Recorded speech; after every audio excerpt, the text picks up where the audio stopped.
Tahu nggak sih, di Jepang, hantu itu bukan cuma cerita seram. Mereka adalah bagian dari budaya, sejarah, bahkan kehidupan sehari-hari. Dari arwah dendam hingga roh leluhur. Jepang punya tradisi unik yang bikin cerita hantu mereka terasa nyata. Pertama, konsep hantu Jepang. Di Jepang, hantu dikenal dengan istilah yurei.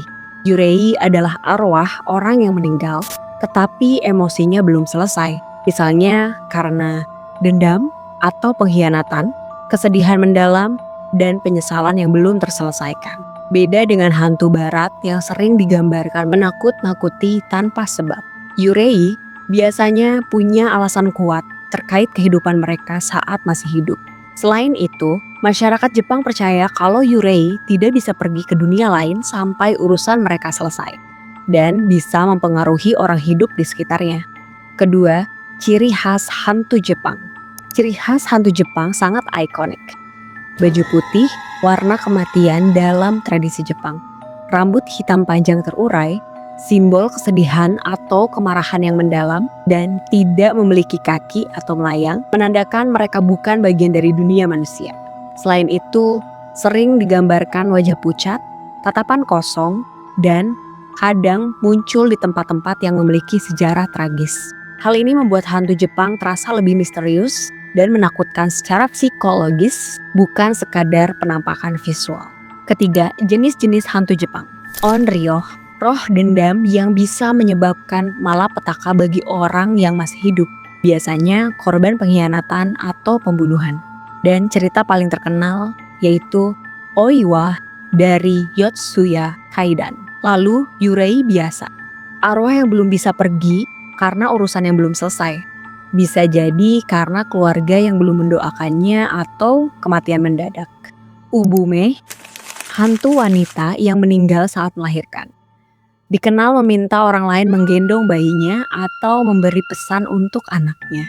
Funa yurei, arwah orang yang meninggal di laut. Konon muncul di malam hari, kadang menenggelamkan kapal yang lewat, dan biasanya terkait kisah kapal tenggelam atau kecelakaan laut. Dan yang terakhir, Zashiki Warashi, hantu anak-anak yang dipercaya membawa keberuntungan bagi keluarga tempat mereka tinggal. Berbeda dengan hantu menakutkan, mereka dianggap positif. Keempat, peran hantu dalam kehidupan Jepang.